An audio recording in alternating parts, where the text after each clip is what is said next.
good morning and welcome to Macau. We're in China for the final races of the World Touring Car Championship 2005.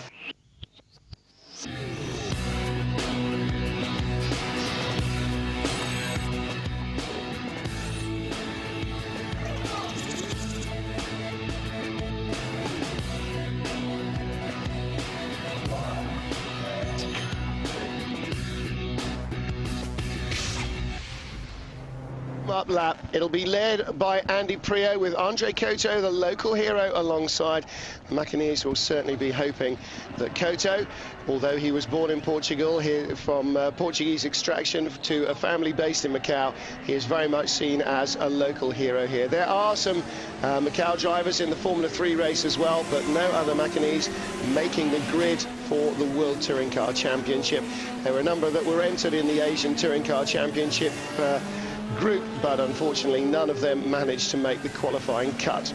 Back of the grid, Alex Zanardi and Michel Funke. Zanardi having a rotten time, but where he wanted to be, I suppose, perhaps above all other positions. Andy Priaulx leading Andre Couto around David Leslie from pole position. It could not have gone better for him in practice, really. He's had a superb time since he arrived in Macau. Right from the very beginning, in the very first free practice session, he was on top, and he's been right there or thereabouts throughout the whole of the weekend. And he feels very good about this race, very good about the weekend, very good about winning this championship, and he's certainly in the right place, because they all set off from the start line here through a couple of kinks before they come down to the very tight Lisboa corner, which is a 90-degree right-hander, going from this quite wide part of the circuit into a very narrow part indeed, and it does get very narrow with the bollards either side. And this is the corner you can see now. You see the big crane there on the right-hand side. It's there for a reason. That's where a lot of the accidents occur at that first corner there, that first tight corner. So the crane is there to get the cars out of the way as quickly as possible so the race can continue, rather than having safety cars or pace cars out there. Well, there you can see the final row of the grid. Peter Sharmak's BMW taking a 10-spot grid drop as a result of an engine change, and so he in fact starts right at the back of the grid instead of on the inside of row 9. He's the only Asian touring car contender that managed to make it into the qualifying lineup, or through qualifying and onto the grid. View back, we've got a number of cameras on board with Andy Priaulx, on board with Fabrizio Giovanardi, on board too with Dirk Muller and with Huffy. So the top Chevrolet qualifier has also got Eurosport's onboard cameras, and as you can see, although it was chill and cool this morning, it is now turning into another hot and humid Macau day.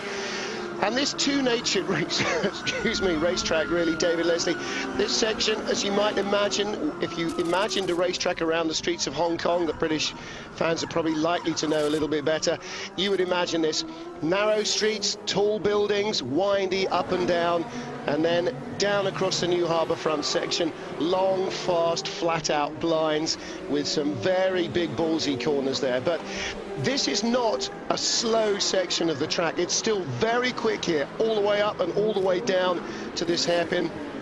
That's the slowest part of the track, and Formula 3 cars will have specially built steering racks to give them the lock just to get around there. You don't have a hairpin like that anywhere else in the world, including the Lowe's hairpin at Monaco. That is not as tight as Melco hairpin here.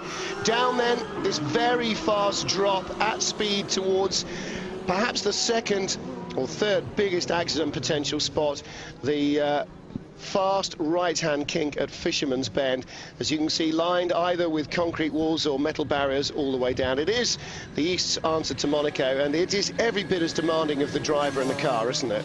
I think it's slightly more demanding because it is narrower than what Monaco is, and you can see round the back circuit, the twisted part of the circuit is very, very narrow indeed, down to 7 meters wide at its narrowest, and very little overtaking opportunities to try and get round on that back part of the circuit. But this very quick front part past the front where the seaside is where all the overtaking will happen. It'll be through the really quick fast corners and down into that tight Lisboa corner at the end of the straights where the kinks are. But all the cars being kept in a nice, neat, tidy order by Andy Priaulx at the front. He's kept it good for the speed. Everyone's got enough speed to warm their tyres up, and they'll be arriving at the start line for the start of this race. We'll take a long look at this field of cars streaming through in the bright sunshine, looking immaculate, because there won't be too many of them looking immaculate after this race. First few maybe, but then down the field where the argy-bargy starts, there is almost inevitably in this 9-lap race going to be a pile-up of some kind.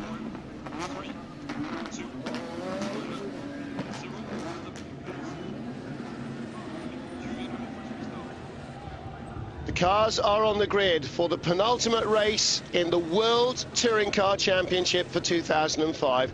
Andy Priaulx on the left of your picture, our pole sitter, with Andre Cotto of Macau alongside him.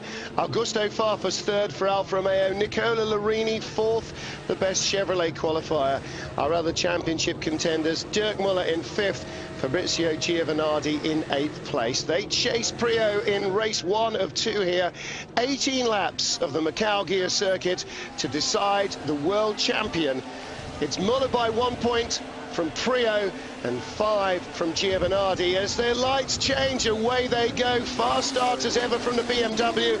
But look at the Seat of Ricard Rydell, a former Grand Prix winner in Formula 3. He's already jumped up to 4th place away from the start. Shocking getaway from Nicola Larini. There he is in his blue Chevrolet. Looking back from Priaulx, the first corner of any note is a right-hander, and around his nose sweeps Andre Cotto. Don't forget Cotto, local hero here, former winner of this race in a Formula 3 car with no penalty ballast at all. And here comes Farfus as well, and if Farfus gets involved, then it could all suddenly become very tough indeed for Priaulx. But he takes second slot, and I think that Cotto will check out, and that is Jörg Muller. Jörg Muller tangles with one of the Chevys, and there is the first corner pile-up that we were expecting. It happened last year. It's happened again a little further down the field. But the leaders, the championship challengers, have all got through. That car that went into Muller, I have a feeling the yellow and blue car may be Tom Coronel. Just possibly. I'm thinking that the Chevrolet is likely to be that, probably. Well, let's have a look. And we can see that they're waving a red flag, and that's stopping the race. They'll have to restart the race from scratch. So these guys at the front will have realised now there's been an accident behind them. Here's what's happening, and it is. Jörg Muller was way offline around the outside, trying to wrestle it back in. And he couldn't get it back in because when he tried to come back, there was already a Chevrolet there.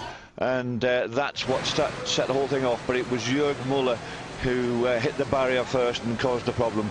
There's the crane already in action and lifting the cars out of the way. Now, obviously, they'll lift the damaged cars, and I think that might be the end of Jörg Muller's participation for this weekend. He is certainly out of his car and out of the race. And let's see who the other two are. The Chevrolet there that's facing back towards us, it looks like double digits. I think it's Rob Huff, actually. I think that's car 21, and that car has taken its fair share of battering as well. Now they've got Jörg's car out the way. They will try and push everybody else through. You can see Antonio Garcia's BMW there with the hazards on and the door open, so he'll try and work his way through. Just past Mark Enerici. And Peter Sharmak there as well, the Kiwi driver. So they're all starting to funnel their way. There's the hairpin, the view, the aerial view of the Melco hairpin. Donna Maria Bend just up the corner behind another long sweeping 280-degree corner. And the rest of the field wending their weary way back towards the starting grid. Now, to try and keep things on track this weekend, particularly in the single-seater race where collisions are even more likely to lead to red flags, the cars are going to be brought onto the grid, and teams will be allowed to work under the red flags until they're given a 10-minute restart warning. Well, again, there Muller gets tangled up, and that was... No, it wasn't a factory set, because that's a Toledo, so somebody got really thumped from behind in the Toledo. Still not sure who that was. Andre Koto then leads the field back to the grid, but with the race red flagged on lap 1, they will restart in grid order, I'm sure, because the race didn't even get past the first corner for most. Lots of mechanics, of course, will be swarming onto the grid. These guys that got past the blockage, David Leslie, nothing wrong with their cars, other than really tortured tyres and heavily dumped clutches at the first start. But for everybody behind the top 5 or 6, of course, then there may well be things like flat spotted tyres. That was Andy Priaulx running from his car through the barriers. Maybe he's decided he needs something in big desperation. We'll take a quick commercial break now and be back with more in a second. Andy Priaulx's car on the grid at Macau after an aborted first start. A big clash between Jörg Müller and we think Rob Huff in the Chevrolet has seen the race stopped because basically 3 damaged cars blocked the track, and we still think that the third of those may well have been Tom Coronel. We need to go down the grid. You can see Priaulx's car. Behind that, you can see the Brazilian flag on the roof of the red Alfa Romeo. That is Augusto Farfus Jr. The Seat Leon behind that, that'll be Ricard Rydell. Then the first of the Chevrolets, and I'm thinking, David Leslie, that must be Nicola Larini. A BMW behind him. Dirk Müller did get through. Then another Chevy.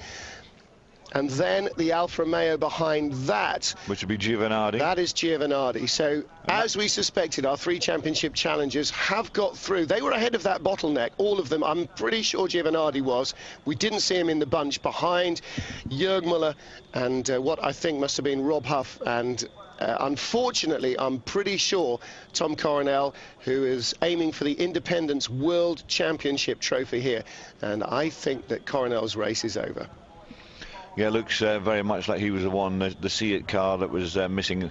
Certainly that was the colour of the car that was sort of stoved into the BMW and the Chevrolet that was parked across the circuit. Here we are, see the corner workers. They know what this is all about. They've been there before. Somebody's obviously spilled some water, some leakage out of the radiators. They've been burst as they run into each other there.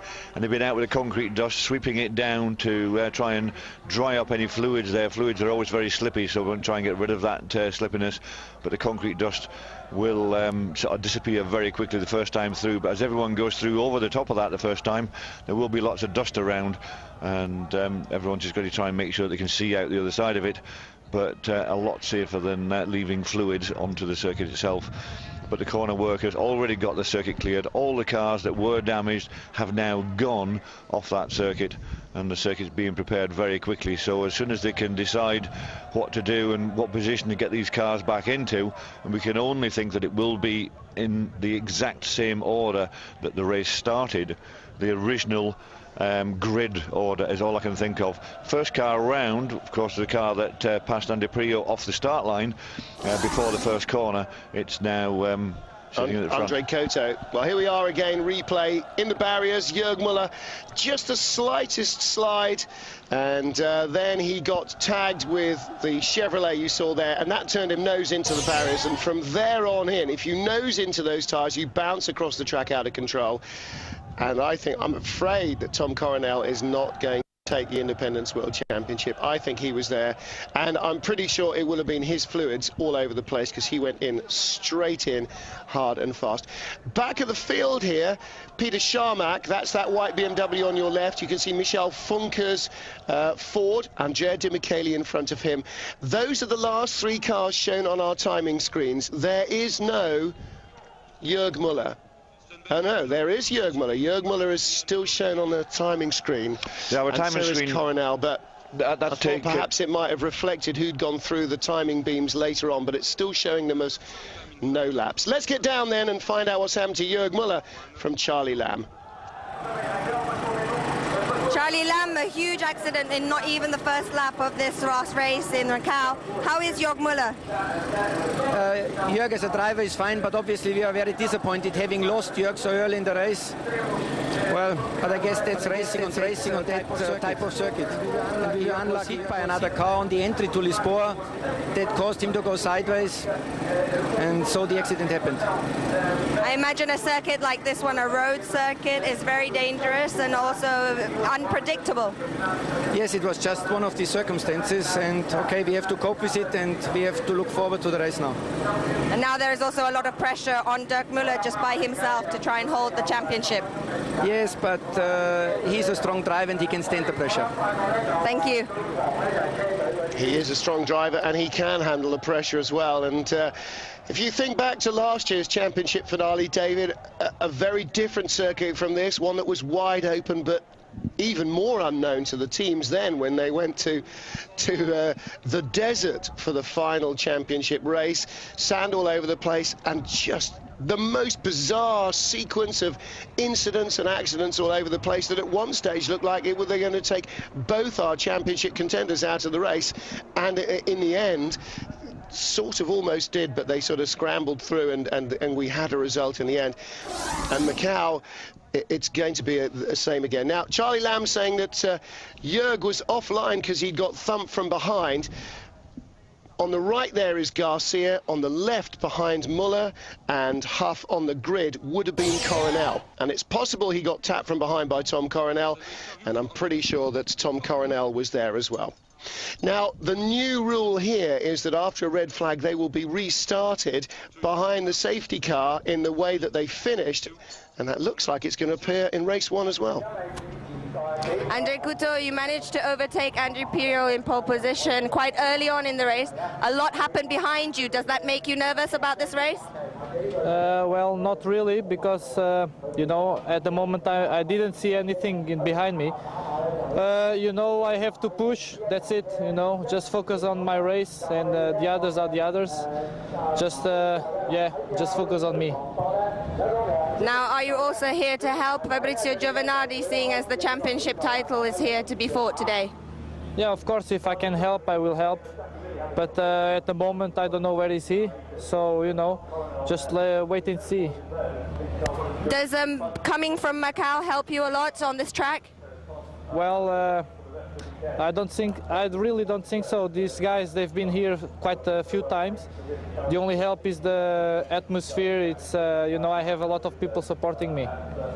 Thank you very much. He certainly does, and there'll be a huge viewing audience across China as well as in his native Macau. Andre Couto taking the lead. And there on the right-hand side, you can see one of the damaged cars being trucked away on the flatbed. So we've already heard from Charlie Lamb that Jörg Müller is out of action. And they will, I think, restart the cars in crocodile fashion as they got to the red line, red flag area. And this is the way they're going to do it now instead of reforming the grid. So that will help us get things underway. Don't forget, we will be staying live with these races all the way through, and so you won't miss a moment of the action. The crowd getting a Macanese wave going for Andre Couto. He's the only Macanese driver in this World Touring Car field, but they'll have plenty to support, not only in the Macau Formula 3 Grand Prix, which will be coming up after the touring cars, but in also the support races and in the motorcycle races as well. If you think touring cars and single-seaters on these roads are mad, you should see the bikes. Cars on the grid after the red flag stopped the first race here at Macau in the World Touring Car Championship decider on the very first lap. So they will get away, and we'll have to wait for the timing monitors to tell us whether or not the first lap will count as one of what we believe is supposed to be 9 laps. The timing screen rather confusingly says the session length is 10 laps. Oh dear, now that's one we're going to have to sort out, and hopefully they will get the last lap graphic up rather before the checkered flag comes out. So they've been given the final countdown then to head to the restart. All the mechanics, the tyres are off the cars and back onto the grid, back off the grid and heading towards the pits. And there you can see the big reservoir on the inside of the 2 right-handers, Fisherman's Bend and R, that lead up to the start-finish. Start-finish is actually quite a short straight, leads into a left-hand kink onto the grandstand straight, which used to have the start-finish line at the very end of it up until 1992. And then another right-hand kink as they power on up towards Lisboa. So 3-minute warning has been given, and it will restart behind the safety car.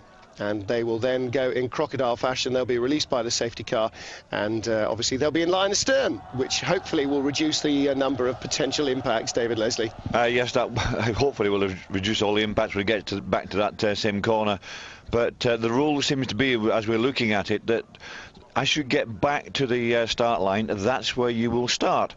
So we can see now why that one of the BMWs was very eager to get out from behind the accident damaged cars and get going again, because those guys that were on the inside that were let through the accident once the first car had been moved are the guys that are slightly further up on the grid, and the guys that were stuck on the left-hand side of the circuit took a little bit longer to get out of there, and now going to be slightly further back on the grid. So already there's been a bit of a change around on where the cars are on the grid now compared to where they were before. And you can see at the back of the field here, the cars in sort of grid formation, one on the left, one on the right, one on the left, one on the right.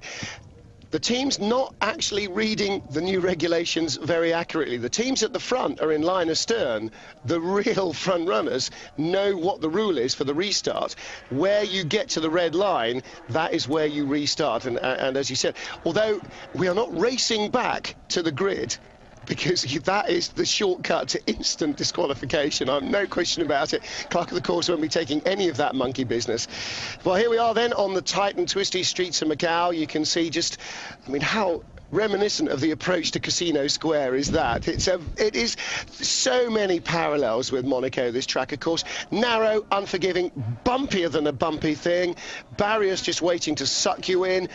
High-rise buildings all around, the casinos at night, the buzz of the place. I mean, the parallels are without number, except Monaco's harbourside stretch is nothing like as flat and wide open as they are here.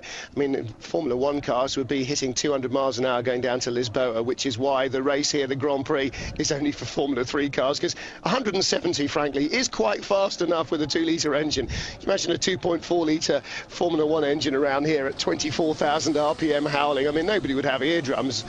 So away they go then behind the safety car, and I'm assuming, and the timing screen isn't really being much help here, that this lap and the one before it aren't going to count. But again, to be honest, without direct word from race control, I think we're going to have to just bust this one a little bit.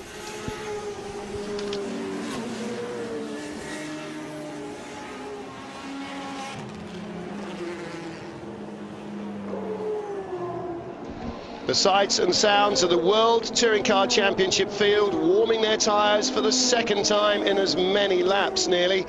They got 3 corners.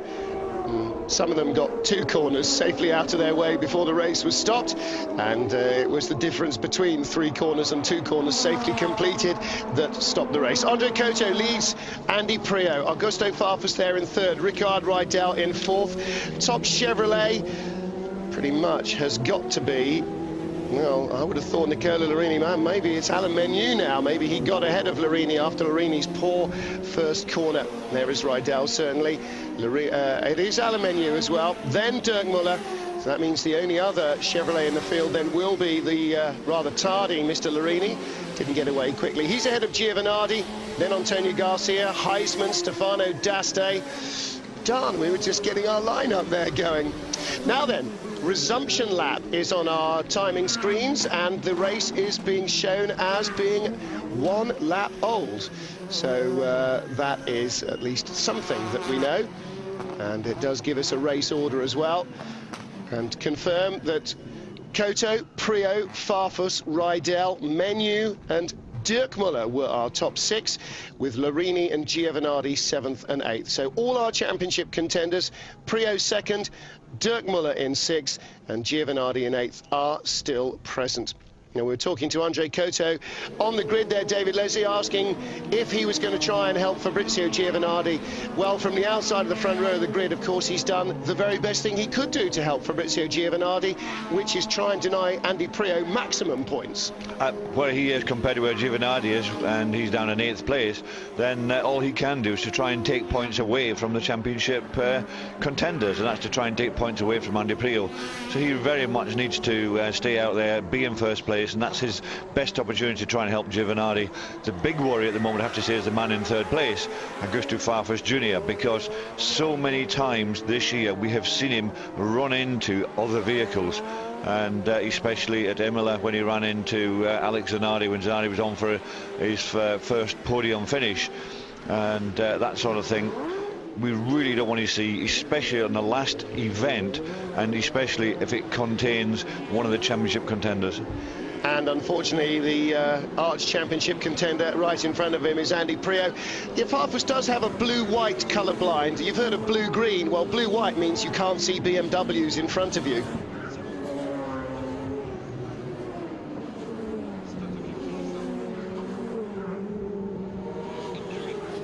Lights off on the safety car as he comes out of Fisherman's, heading down towards the start-finish line.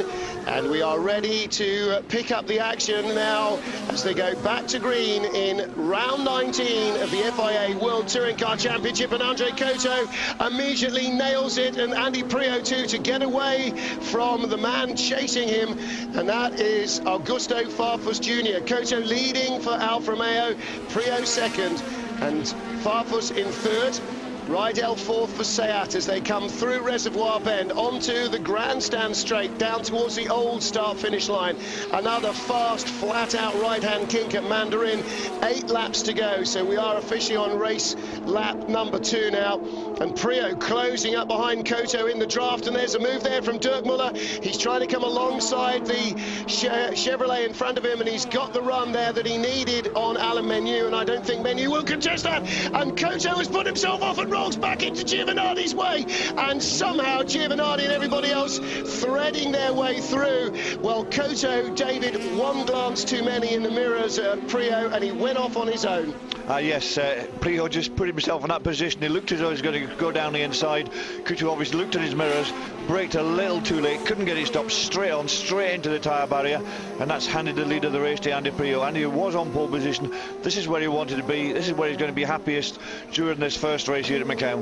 Well, Giovanardi now up to 7th as a result of Cotto going, but crucially he gets 1 more point. Priaulx gets a few more points for going from 2nd to 1st. And of course Dirk Muller also pulled off that move, so instead of being 6th he is now 4th, and that is bad news for Priaulx as well as Giovanardi, because he closes up a little bit on the race leader.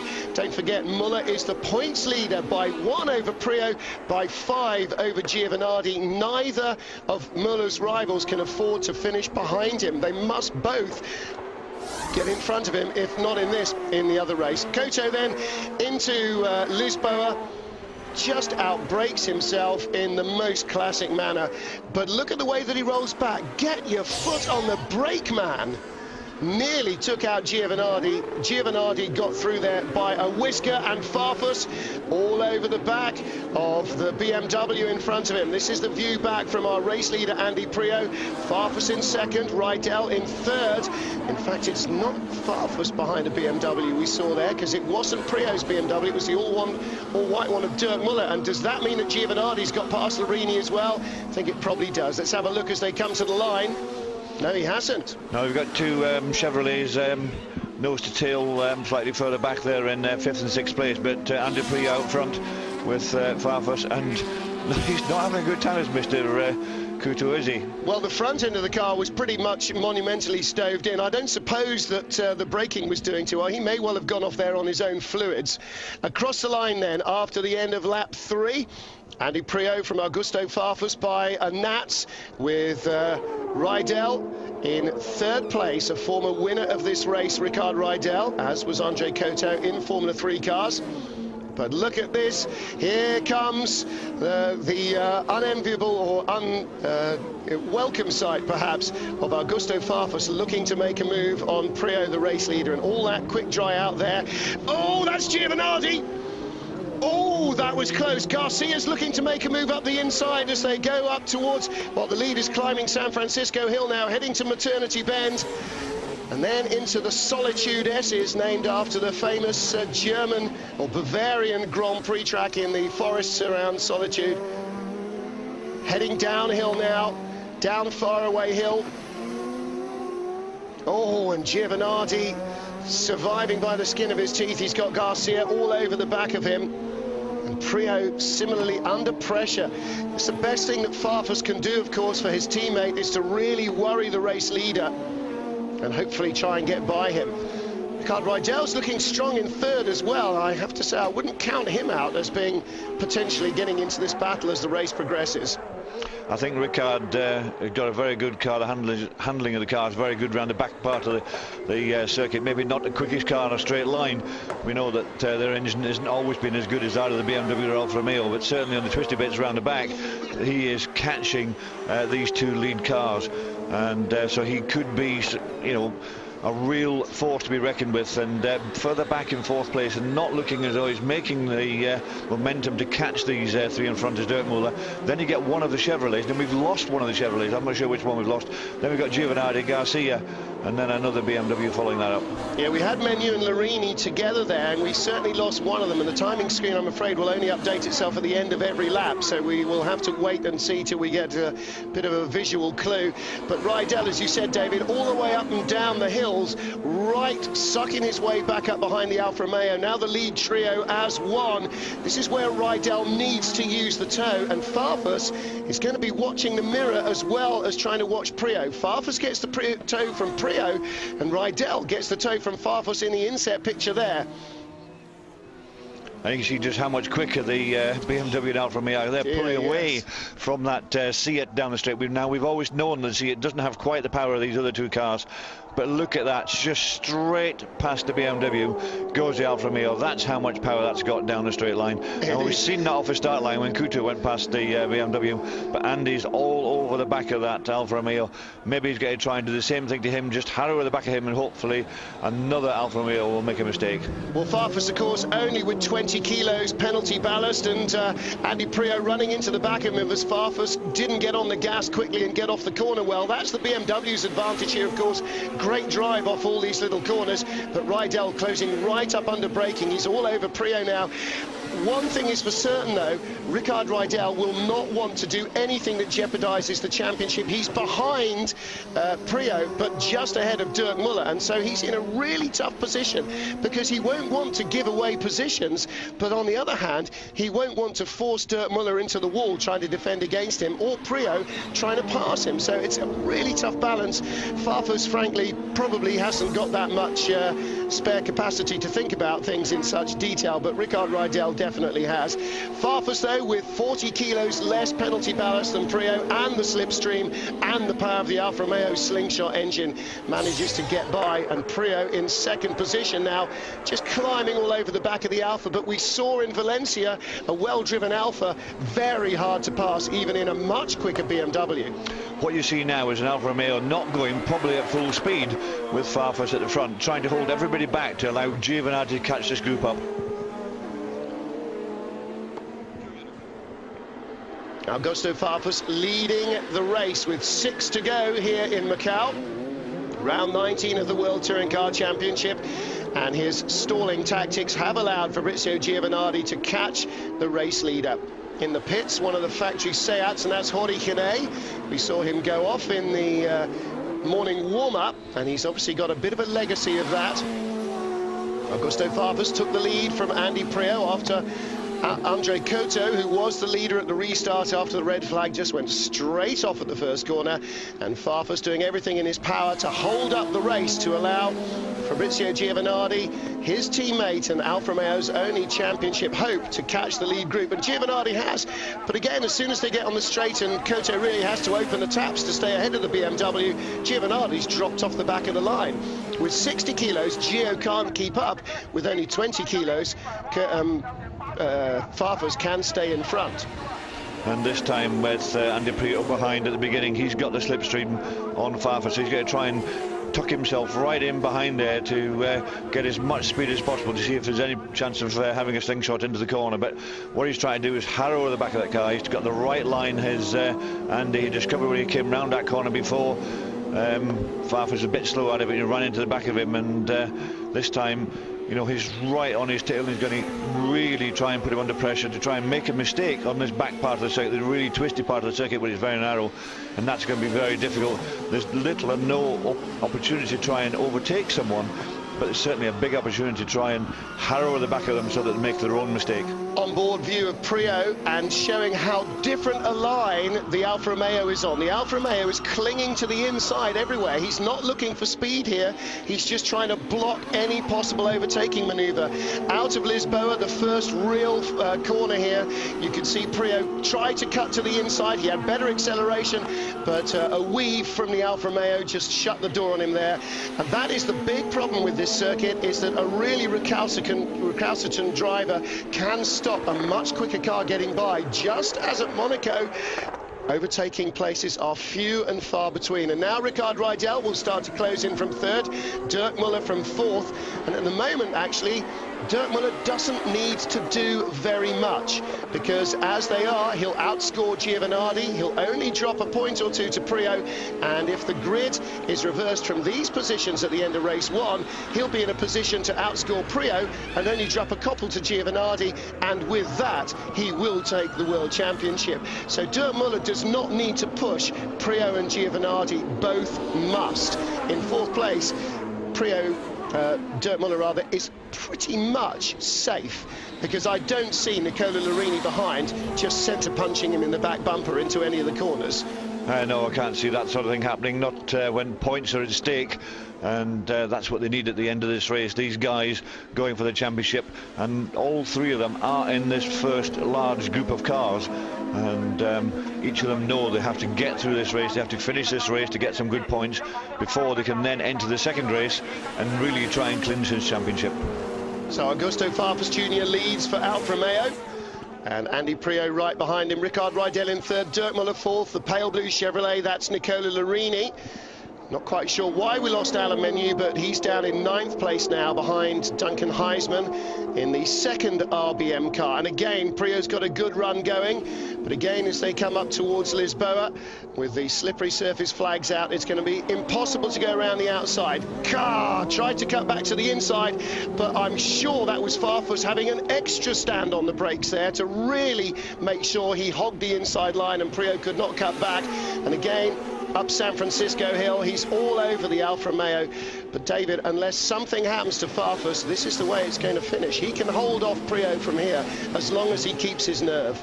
That's what he's going to do. He's going to take his own line through all these twisty bits, and there's nothing that Andy Priaulx can do on this part of the circuit. When he gets onto the straight, he knows he's got the power to be able to sort of stay out front, and if he sticks to the inside line for that Lisboa corner, life is very difficult for Andy Priaulx. Team boss Monica Sips in the Alfa pit wall, watching her driver lead the race. Now this is exactly what all of the Alfa Romeo drivers will have hoped to do, get in front of any of the BMW Championship contenders. And Priaulx again taking a very different line, making sure that there is white and green in the mirrors of the Alfa Romeo driver every single time he glances up. Augusto Farfus will be under a lot of pressure here, but time is running out for Priaulx. At the moment, the points as they are, Priaulx on 93, Dirk on 91, but we have one more race to go with Giovanardi, who would be ahead of both Muller and Priaulx on the grid, then better placed to try and recoup that points loss.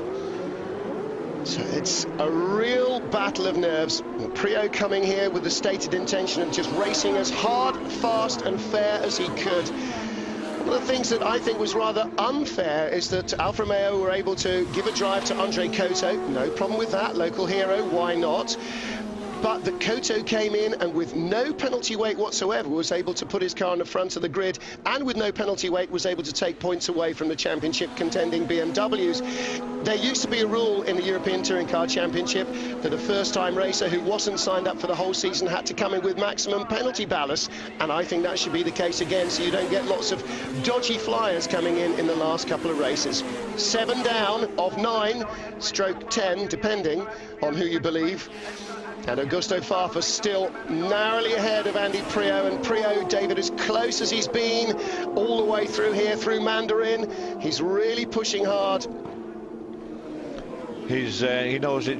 has done this 3 or 4 laps now, right in behind the car, pulls out to the outside, and all that Farfus has got to do is go nice and slowly around that corner, take the inside line. That's what he did. Look, he stuck to the inside line, and there's nothing that Andy can do to get past him. And that's where all of a sudden it all slows up. They had a bit of a gap on the Seat when they go down the straights, and all of a sudden within those 2 corners at the end there, that Seat is right up again behind Andy Priaulx.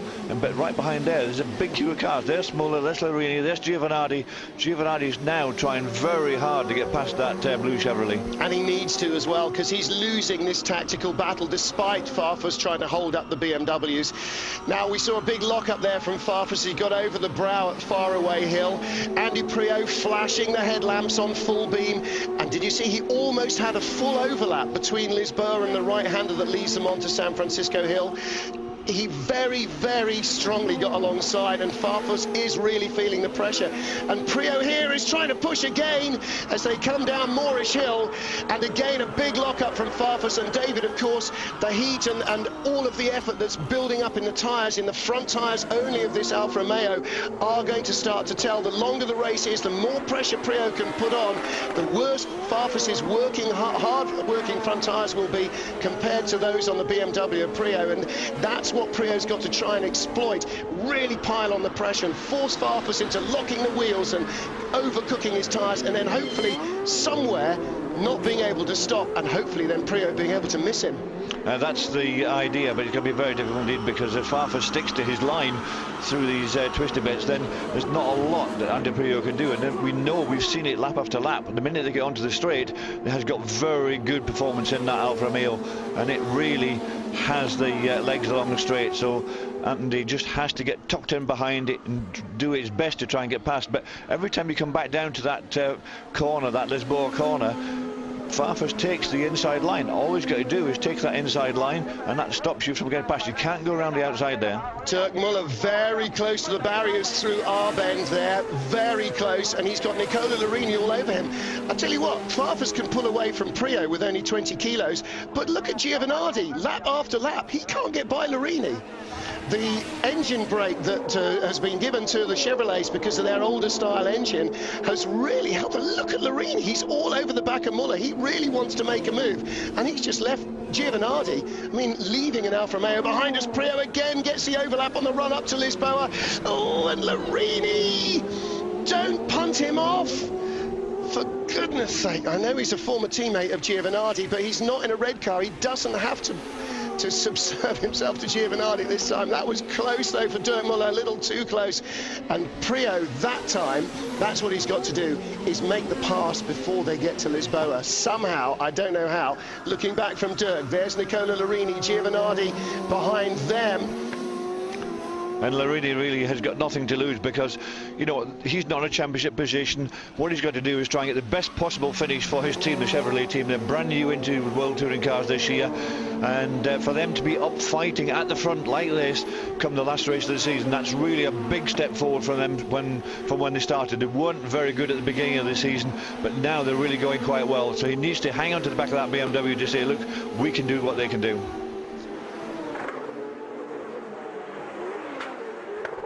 View back from Dirk Muller of Nicola Larini, and off goes Giovanardi. Giovanardi has crashed.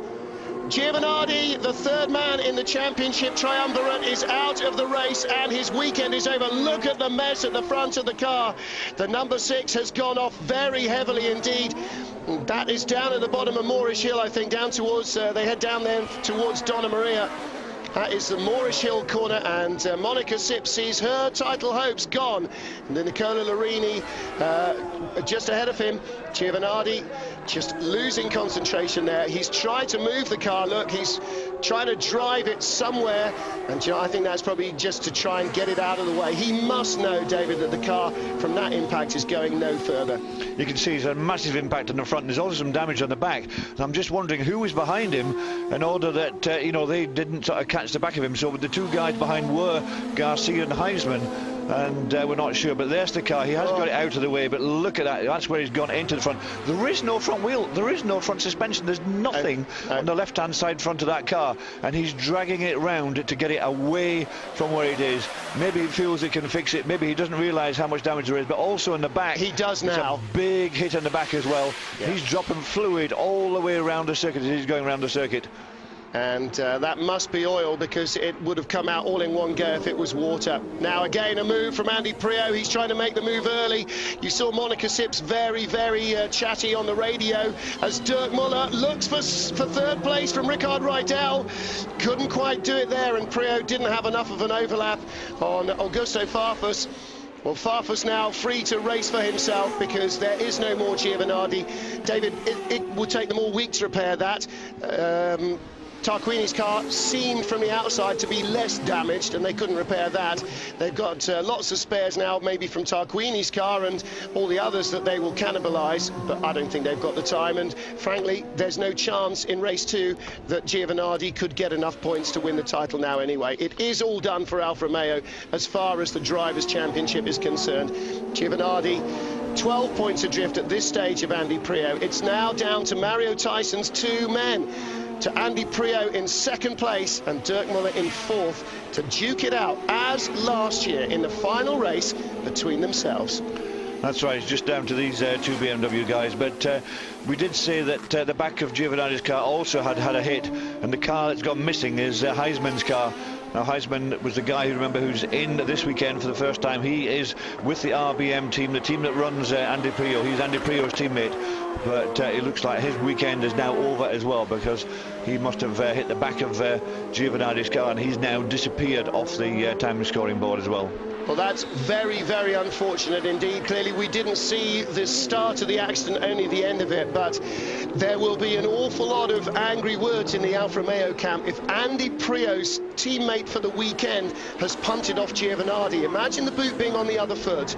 Imagine that if Priaulx was punted off by Giovanardi's teammate for the weekend, Andre Cotto, then everybody would be immediately pointing the fingers, and the question mark there then over Heisman as to exactly what he thought he was doing. But Farfus now starting to pull away once more from Priaulx. Let's have a look at this closely. There's the first 3 cars. Where's the next car? Dirk Muller has gone as well. There's no Muller. There's only the at the Chevrolet. checkered flag. Dirk Muller is behind Nicola Larini. Did Larini put Muller in the wall after that pass? Farfus wins round 19 of the championship. Andy Priaulx in 2nd place. Rickard Rydell on the podium in 3rd. That's Muller. Surely that's Muller. It is Dirk Muller. Unless it's Heisman. No, I think it's Muller. Is it a puncture? There's a right rear damage. That surely is Dirk Muller's car. Yep, that's Dirk Muller's car. Oh, this is awful stuff. We don't know what's happened to the back of the car, whether it's just a puncture or whether he's actually managed to hit the wall with it. Well, we're not sure, but certainly he's got a rub, David, and only the back bumper is missing. It looks as though he's been punted from behind, and it may well have bent the axle. So circuit commentator Ian Titchmarsh. Oh, let's have a look at this now. That's later on in the race. Muller has pulled over. He's not going on a slow down lap. He's pulled over right by the pit pull-off road. Let's have a look further back at the action. That was a little bit of interesting stuff going on there. Oh, that's one of the Garcia, and he was up there Garcia in 7th place on the last lap, and he hasn't made it round the last lap. So all of a sudden on the last lap there's quite a few changes going on. Well, there is what left of Giovanardi's car, and is that what's left of Dirk Muller's championship dreams? I can't believe that both of them are out in accidents in the last couple of laps of round 19 of the championship. This is not the way anybody would have wanted it to have finished. Least of all that man. Priaulx does not want anybody to be able to say, well, of course the others weren't in it, were they?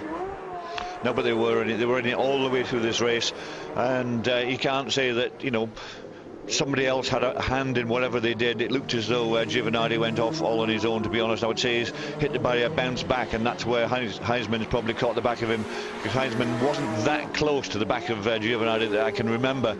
as the race was going along, he was that little bit further back. So I would think that from our viewpoint, that Giovanardi unfortunately was just pushing so hard to try and get him out. Anyway, this is how they finish. So Farfus, the race winner for the first time this season. Andy Priaulx in second place. Ricard Reidel on the podium again for Seat. Good result in the end for Larini and Menu. 4th and 5th for Chevrolet. Heisman in 6th. James Thompson 7th. Peter Terting, as in Mexico, will start race 2 from pole. Garcia 9th if he survived that off. Dirk Muller 10th out of the points. Stefano D'Aste, Carl Rosenblad, the top independent. So we have lost the independent championship leader, Tom Coronel. Zanardi from the back row to 13th, ahead of Mark Enrici. And the Fords managing to finish the race as well without being wrecked. Michel Funke and Patrick Bernhardt, his teammate for the weekend. So as of now, Priaulx 93, Muller 86. And that does make it very, very tough indeed for Dirk Muller. Andy Priaulx will start race 2 7th. Dirk, if he starts at all, in 10th.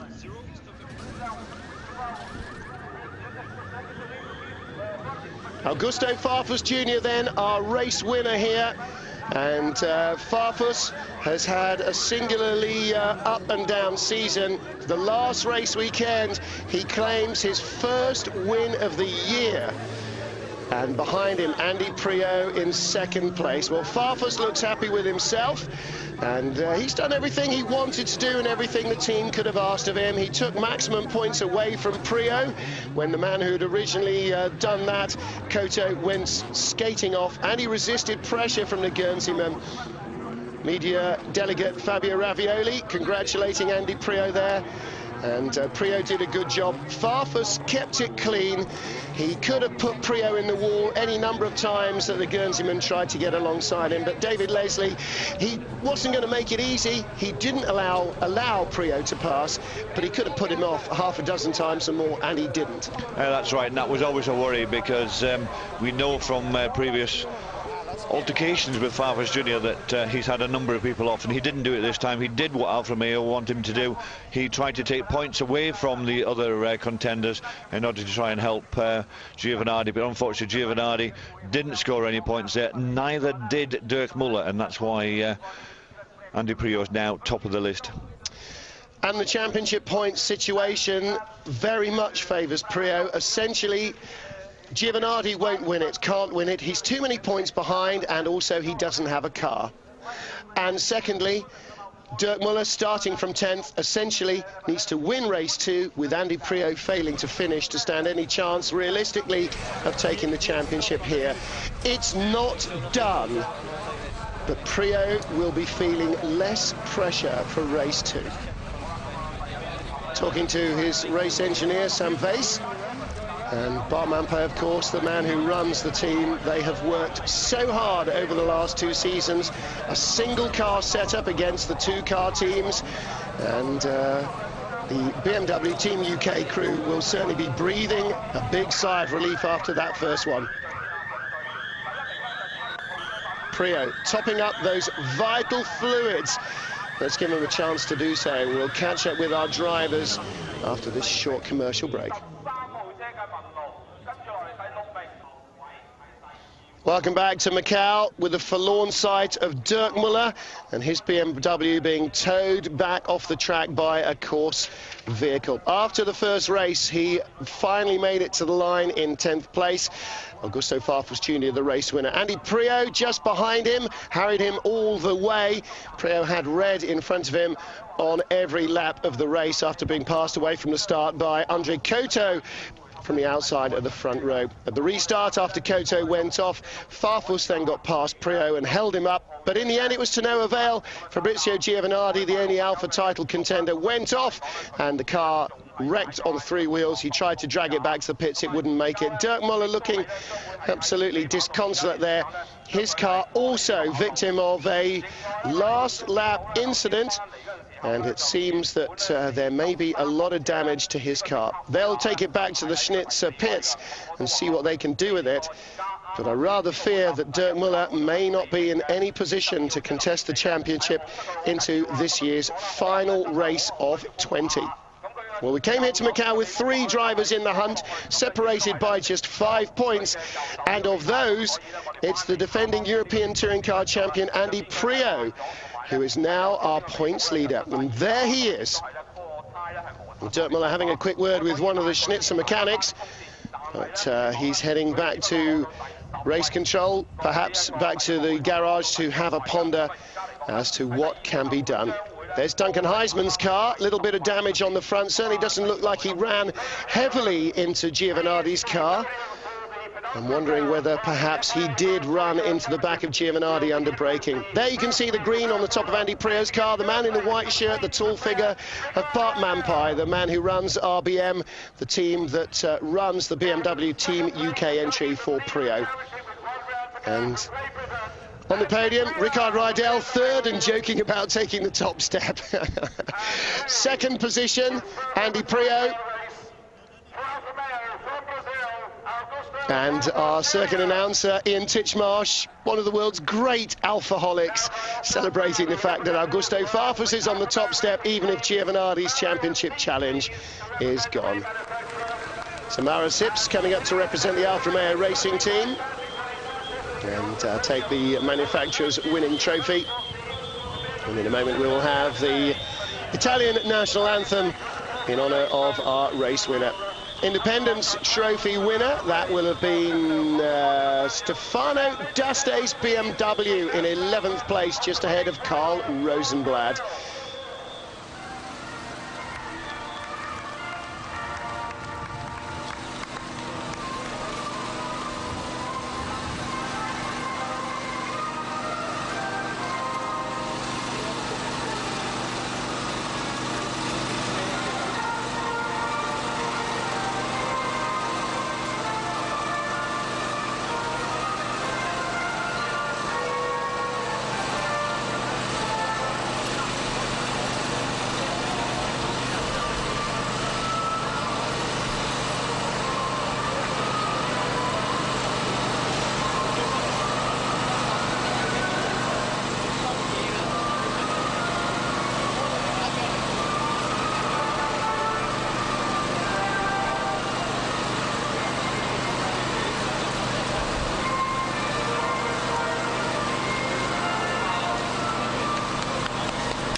So all 3 verses then of the Brazilian national anthem for Augusto Farfus Jr.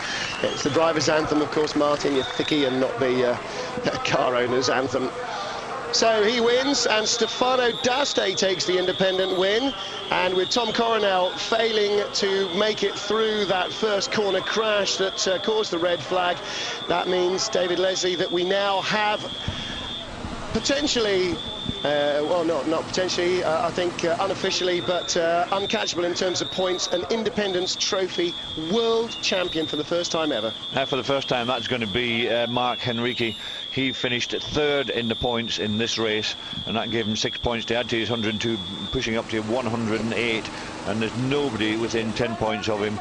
So no one can now catch him with only 1 race left in the championship. So for the first ever world champion, it's for the Independents, and that's Marc Henrique with his BMW.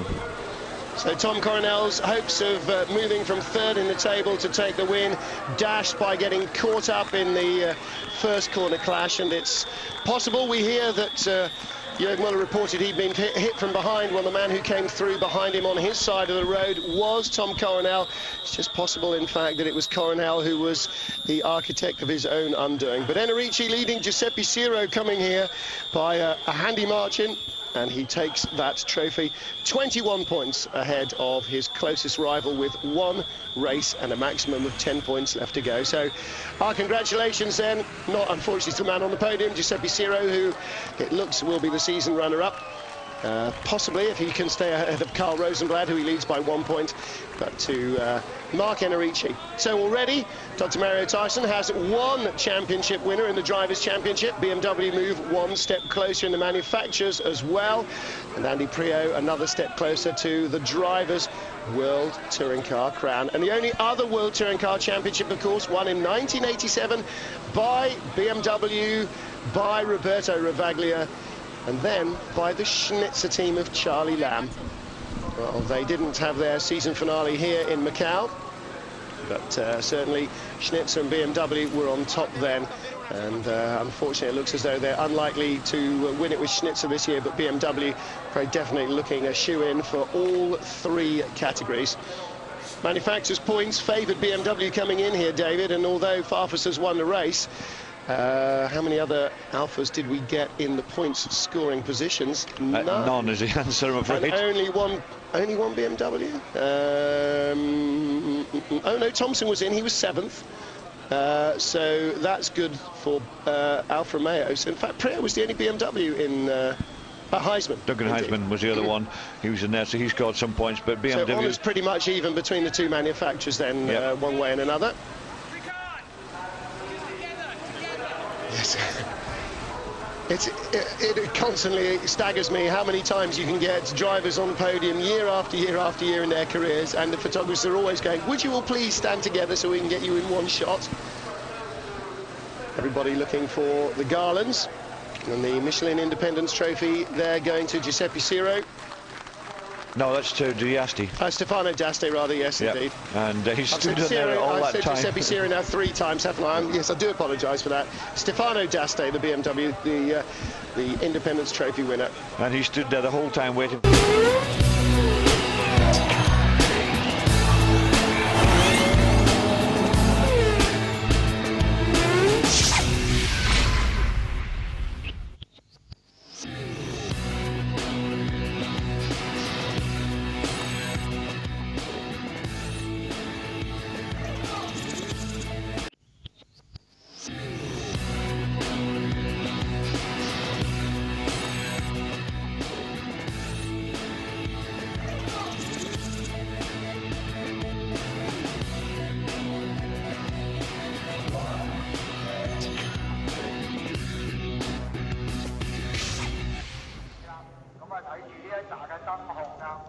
Filing around onto the grid for the final time of 2005, the World Touring Car Championship field.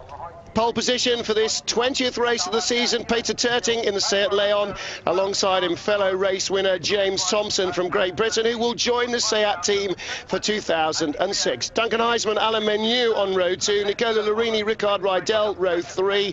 Championship points leader Andy Prio 7th on the grid, and his only rival Dirk Muller starts in 10th position. Now there's a bizarre hole on the grid. It looks like Duncan Heisman's car is missing, and that is a dramatic... No, it's not. Heisman is there on row 2. It's Antonio Garcia now. Away they go for the final time of the season. And Andy Prio, with the green flashes on his car, must avoid trouble, must avoid any first corner collision, and there might well be coming up such problems. Heisman gets ahead of the front row starters. Heisman leads, and it'll be Thompson on the inside from second on the grid, who gets ahead of poleman Terting. Prio on the outside of 2 Chevy Lechettis. He's trying to come around both Nicola Larini and Alain Menu, and they will of course have been asked by Ray Malek to stay out of championship trouble. Prio looking inside, but he is in 5th place as they get safely into Lisboa. He's through, and so too is Dirk Muller. Dirk Muller has got safely through the first corner and ahead, I think, of Antonio Garcia. And it looks like one of the Chevrolets, whichever one was up front, just caught the barrier going through, and whether that's done any real damage to his car or not, we'll have to wait and see. Duncan Heisman leads. 9 laps racing here will decide the World Touring Car Champion, and both our contenders get through. There is Dirk Muller. He's right behind Rickard Rydell. He's only 3 cars behind Andy Priaulx, but passing Priaulx is not enough. He must win the race. For Dirk Muller now, there is no caution to be had here. There is no safety margin. He must win this race to take the title. He must take even the slightest whiff of opportunity.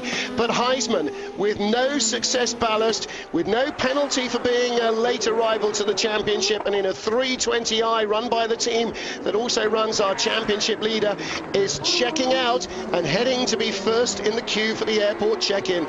Second is James Thompson for Alfa Romeo. Third is Peter Terting in the Seat Leon. But at the moment, Alfa Romeo are not likely to win this final race, because unless he makes a big mistake, David, Heisman has got this one made in the shade. That's right, he's made a very good start. We knew the BMWs are always quick off the line. He was on the second row, front-wheel drive cars at the front, and straight away he was in there into the lead, and he's just now pulling himself away in order to try and get that lead. He's done well here in the past. He's done exceptionally well here in the past. He's won this race previously, and he wants to come back and say, look, I am still very good and I can win these races. And remember, he did win a race already this year for BMW with the Nürburgring 24 Hours, a car he was sharing with 3 other drivers. Very well respected BMW driver, not to do the whole World Championship, but certainly brought in to try and help at the end of this season. And they're back in 5th place is Andy Priaulx. Andy will be sitting tight, trying not to make any mistakes, trying not to get involved in anybody else. He will be trying also to keep away from Dirk Muller, wherever Dirk is. Dirk is 2 places behind him, just behind one of the Chevrolets. Remember, he was saying he's one of the Chevrolets that touched the back of him that caused him the problems in the first race. So maybe if he does get to that Chevrolet, he might not be so keen on it. And it is that Chevrolet that's dragging its nose. Nicola Larini's car damaged at the first corner as Menu tries to come around the outside of Rickard Rydell and does so. Oh, and Menu puts it in the barriers right in front of Priaulx. Priaulx is going to have to look to the inside, can't go through, and he's got Danger Man Larini behind him, who has already proved, oh, and that's one of the independent trophy BMWs. At the back of the field, and the timing and scoring shows, well, it was Giuseppe Ciro, I think, who started at the back. That might even be Stefano D'Aste's car. It is Stefano D'Aste's car, and he's, I think, done enough damage to it now that it may not move. Look, it's wobbling on bent wheels. Yeah, is that Rickard Rydell, the Seat that just went by? Has he been into the pits to serve a jump start penalty? I think he might well have done. We did see a sign saying jump start penalty for car 8. It looks like he's been in the pits already. He's already got a 1 beside his name for saying 1 pit stop. So he's taken that pit stop very early on to try and make the best use of it. Not a good start for Rickard Rydell. No, not at all. So 8 laps to go then.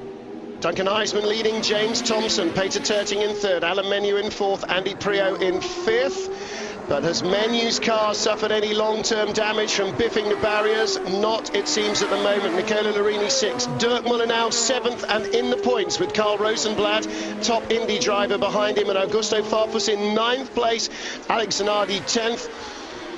So Rickard Rydell has been into the pits, no chance of a podium for him. But can Tomo win this race ahead of Duncan Heisman? Heisman shared that Nürburgring 24-hour race-winning car with Boris Said from the US Series, and also one of the drivers in that car, Pedro Lamy, and of course Andy Priaulx, the 4th man in that Nürburgring 24-hour lineup. But it wasn't one of these 2-litre cars. That was a V8 GT3R, the V8 version of the M3.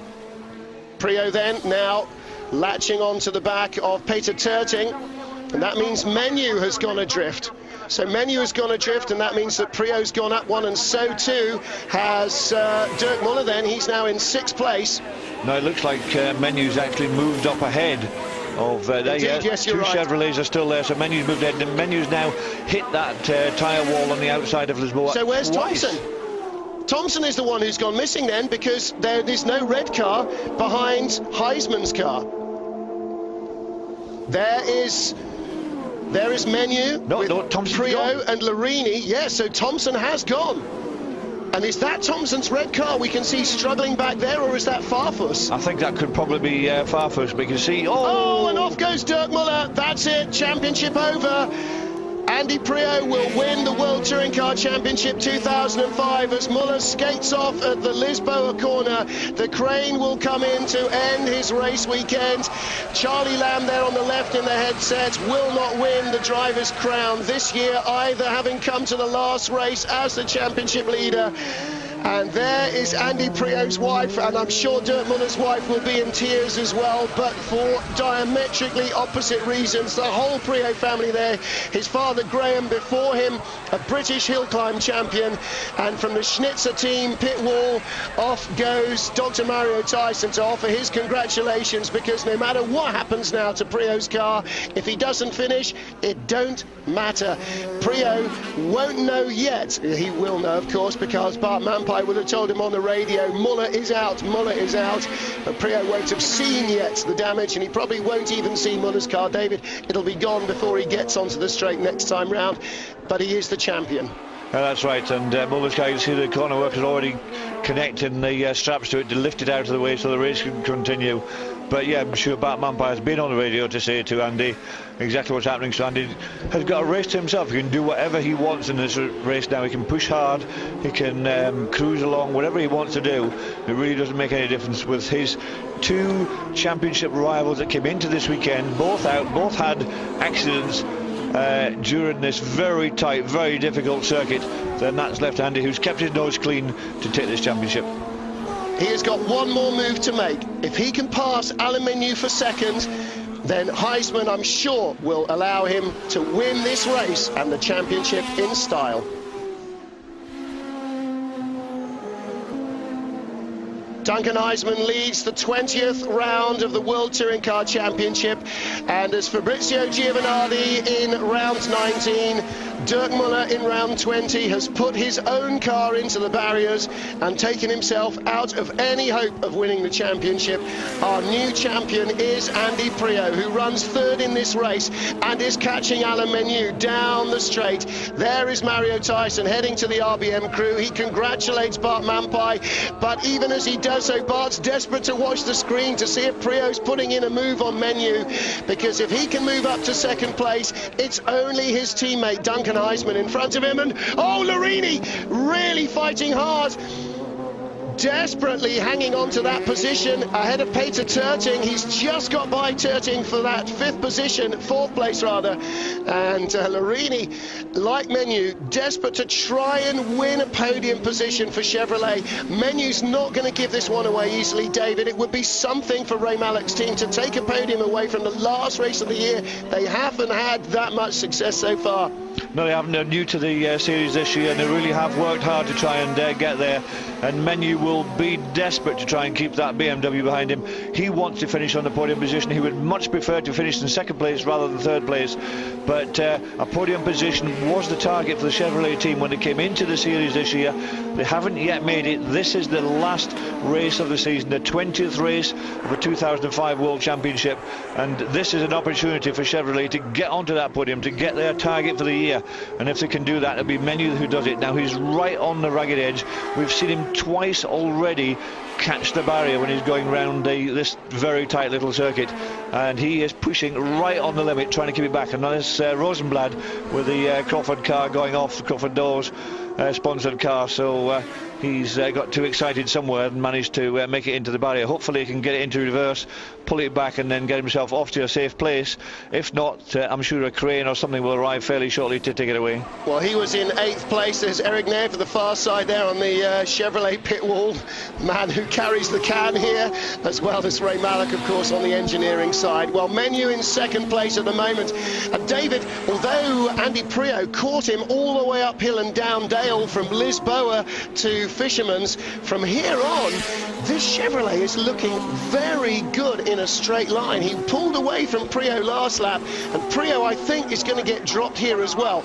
Lap 4 completed of 9, but Priaulx is all over Menu, and for Menu, if he gets past, he can still get that podium finish that the team were aiming for. He'd rather be second than third, but he'd rather be second than in the wall. If Priaulx puts in a really tough move, and Priaulx might do, then I think Menu might have to give best, and Priaulx is all over the back of him. Here he comes, he's trying to use the slipstream, he's got the inside line, the pass is done. Menu won't defend it from there, he can't come around his nose. Priaulx up into second. Now then, Menu still in third place, but his teammate Larini behind. Will they keep team formation? Larini will probably try and keep Peter Terting behind to allow Menu to stay on the podium. But again, the Chevy we know all year's got a great chassis. Menu all over the back of the BMW. It's a very even battle, isn't it? It is. It's ebbs and flows depending on which side of the circuit you're on, and the Chevrolet's always had a good chassis. Struggled a little bit on engine power, and about 4 races ago they got a break from the FIA to say they can make a small change to the engine to try and give it a bit more power, and that's made a big difference to the team since then. They really have started to score some points. They don't have a lot of points. They've got 9 points each, both Menu and Larini, but this is what they want. They want this podium finish, and they want a few more races on street tracks next year as well.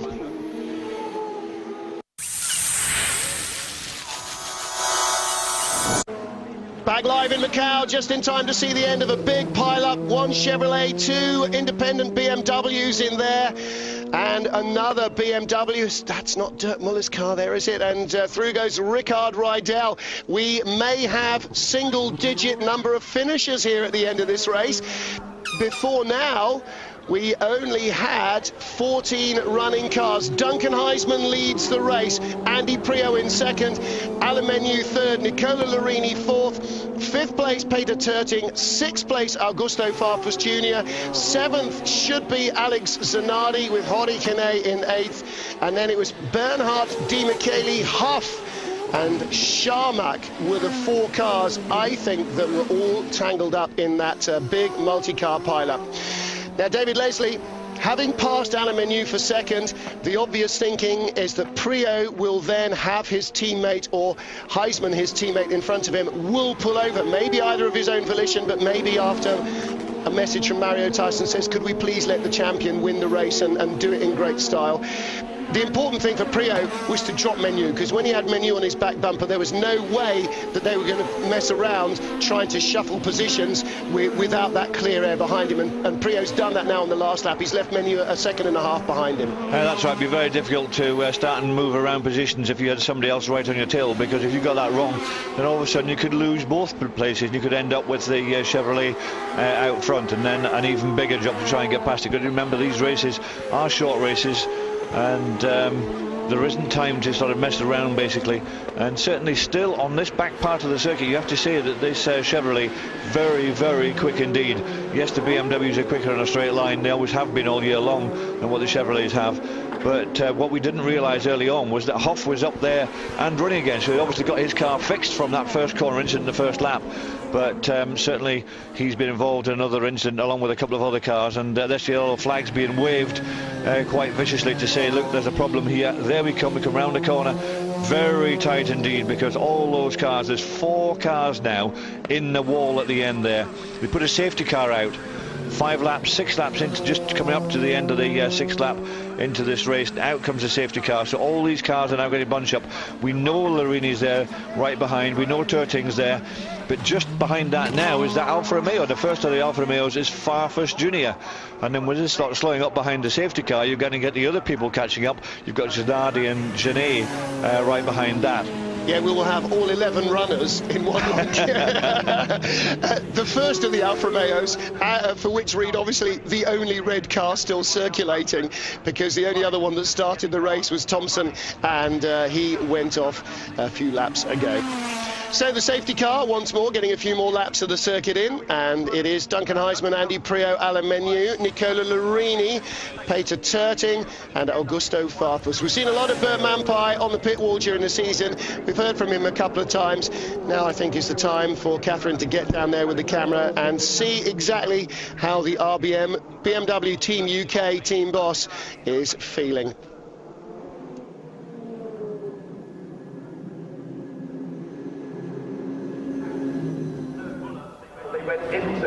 Bart Mampay, what an amazing season culminating here in Macau. Andrew Priol is now the world champion, first ever this year. Yes, it's hard to believe. The second race is not finished yet, and well, he's still in the car, so we can't get to him, but yes, he's the world champion. You must be quite relieved as well, because what would happen to Fabrizio Giovanardi and Dirk Müller, anything can happen on this circuit. Yes, for sure, but we qualified on pole, and it's the safest position for the race, and from then on, the only thing we did is maximum pressure on our opponents. I think Andy did a fantastic compromise, letting Kuter go at the start of the first race, and now we have 2 RBM cars leading, so this is unbelievable. Thank you. Very, very big day for Bart Mampay. It's been this essentially single car operation for the last 3 seasons with the BMW Team UK effort, and Andy Priol last year with the team went to the European Touring Car Championship and claimed victory this year on the world stage, the first World Touring Car Championship since 1987, the only other time that the touring cars have run for a world crown, and that was won by BMW then. This year's won by BMW as well. You're particularly proud of BMW, a world champion, and also in the constructors you're not too bad either. Yes, it's a fantastic weekend. It still is, because the race is ongoing. Andy Priol is the new world champion. BMW won the manufacturer's trophy, and Mark Henrici the independent trophy, all on a BMW 320i. The fantastic final for this car, because it's the last race we used this car, and it's been so successful. Bart Mampay as a team manager, very successful as well, very good job, and so we can just now look the rest of the race and enjoy. Thank you. Well, I certainly hope that there is some rest of the race, because, David, we're losing laps here behind the safety car when we could be enjoying the sights and sounds of another great Macau gear touring car race. Apologies as the voice is finally giving up towards the end of the season here.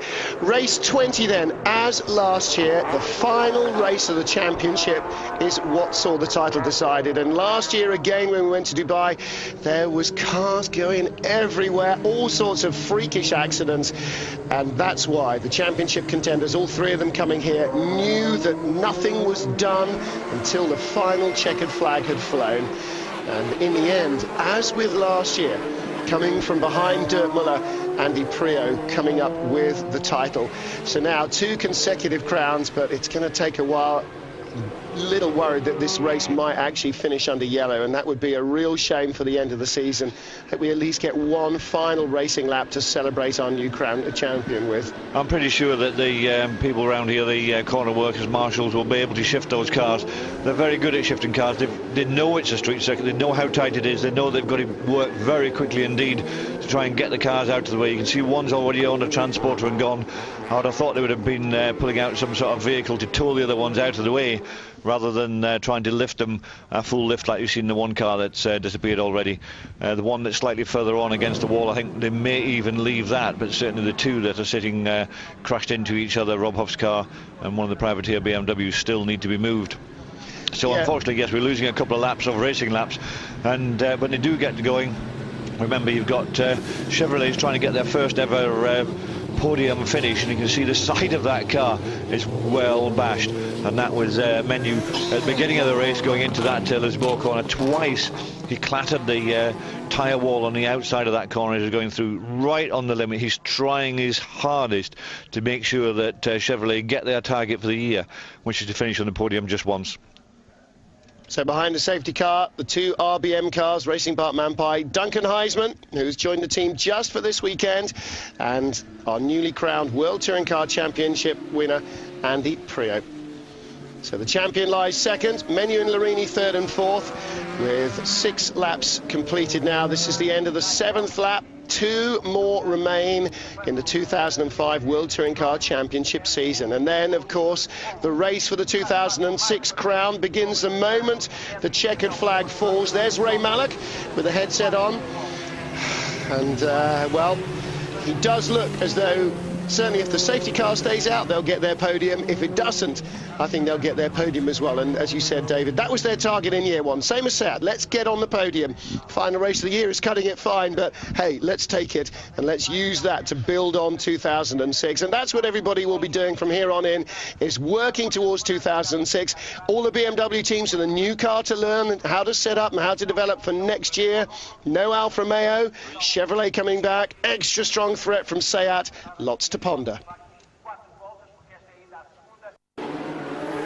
Augusto Farfus, who won the first race in the Alfa Romeo, now the only Alfa Romeo that is fit for service. And he lies in 6th position here in race 2. So claimed his first win of the season at the 11th hour. And the 11th hour and 59th minute was what cost Dirk Muller this year's championship, as well as it did last year. No European title, no world crown for him in consecutive years, despite leading going into the final race in both occurrences. He's down in the pits. Let's see if we can catch up with him now with a lap left of this race under safety car.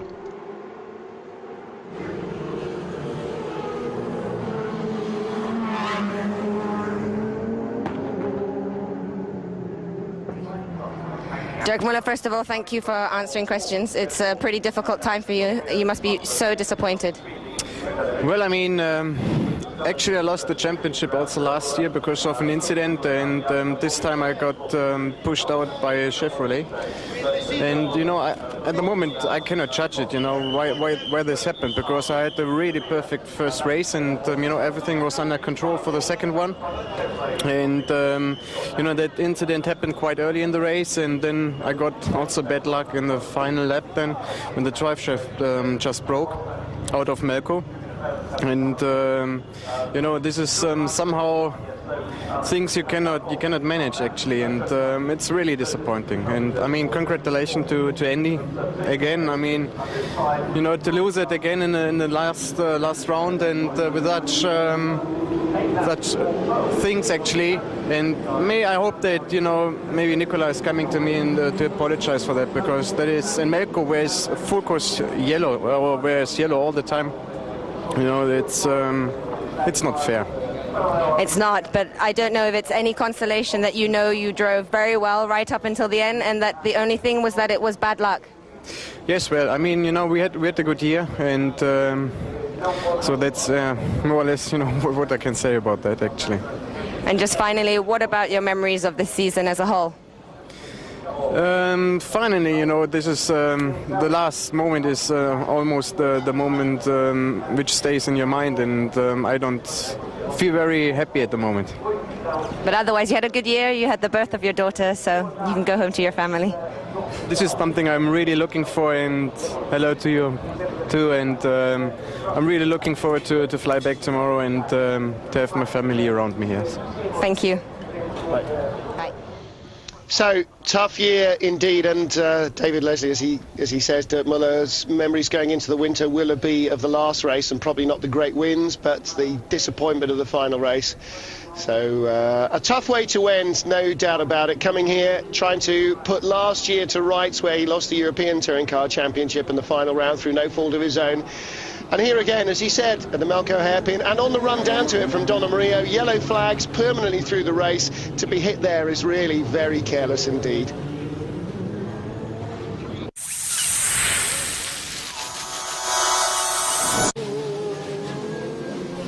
Ready to take his first podium of the season, and that for Chevrolet is Alain Menu. Onboard camera with Andy Priaulx lying second, and Duncan Heisman dropping well back from the safety car. He doesn't want to catch it as they rush towards the final racing lap of the year, and green flags, away they go. Out of Arbenne towards the start-finish line. Heisman drills it. Not so quickly away with the 60 kilos maximum success ballast is Andy Priaulx. Alain Menu sticking right to his back bumper in the Chevrolet. Again, weight penalty free Menu. And so Priaulx must shake off Menu if he's to stand any chance of trying to pass Heisman in the final lap. Menu third, Larini fourth, Terting fifth, sixth place is Farfus, seventh Zanardi, eighth Hene. Those are our points finishers at the moment, and a gap back from Hene to Bernhardt in ninth place. And Priaulx now makes the move. No, he doesn't into Lisboa, not quite close enough to Heisman, but he's all over the back of his teammate, and off has gone one of the Chevys, and that was Larini, surely. And there's a battle behind as Zanardi tries to pass. It was Larini.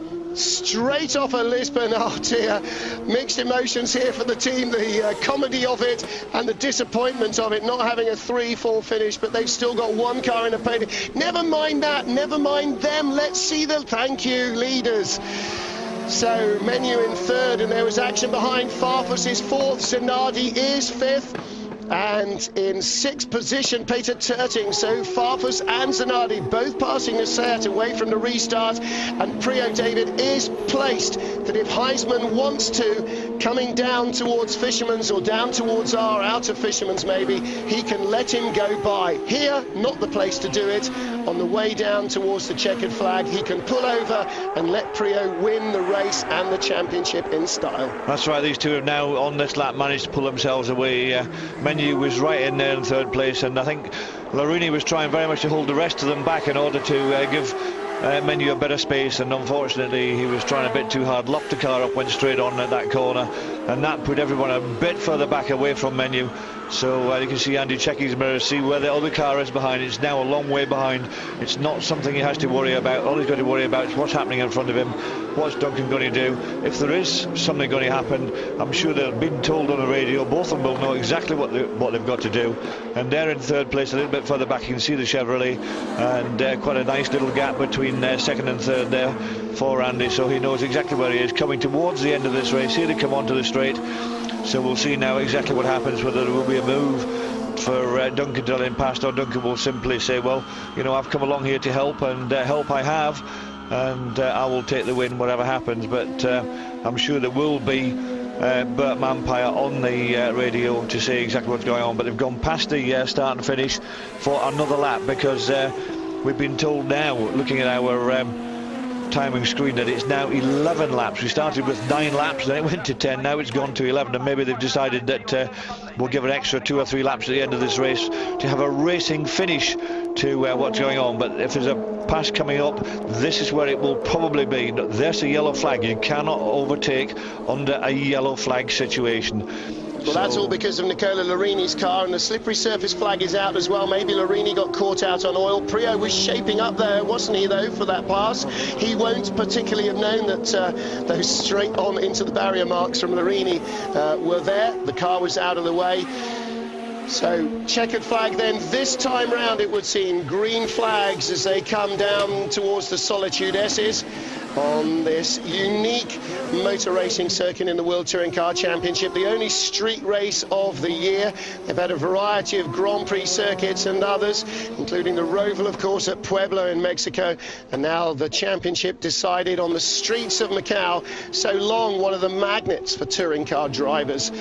Andy Priaulx chasing Duncan Heisman downhill towards Donna Maria, and then the no overtaking of the Melco hairpin. I don't think he'll pass before Fisherman's. If there is going to be a change, it'll be between Fisherman's and R, the last corner on the track before they get to the start-finish line. But again, he is right behind him as they head down hill towards the closing stages of the 2005 series, and Menu is getting a little closer. So if Heisman isn't careful and doesn't pick up the pace, then Priaulx might find himself a little worried in the final couple of corners. There's Andy's wife, as ever, watching intently and about to really explode. I remember seeing her at Silverstone when Andy claimed his first British Formula 3 win. She pretty much blew the roof off race control where she was standing and watching. They both lived and worked at Silverstone at the time, spent a year living essentially in a caravan at the circuit as they got the careers going there. Now the final couple of corners, her husband, the European touring car champion, is already the world champion, but she wants to see him win his second and final race of the year. Heisman pulls out, does he, to defend? As Priaulx has a look out of Fisherman's, he can't do it. Is Heisman actually going to hold off his teammate as Priaulx tries to pounce out of R? Is it going to be a photo finish? Come on, Andy! No, Heisman wins it, but the championship, the final championship battle is won by Andy Priaulx, was won the moment that Dirk Muller put his car in the barriers. There in the pale jacket is his father Graham, former British hill climb champion, who gave fatherhood and the inspiration to his son, not only to become a British hill climb champion of his own, but to go on and become a European and now a world touring car champion.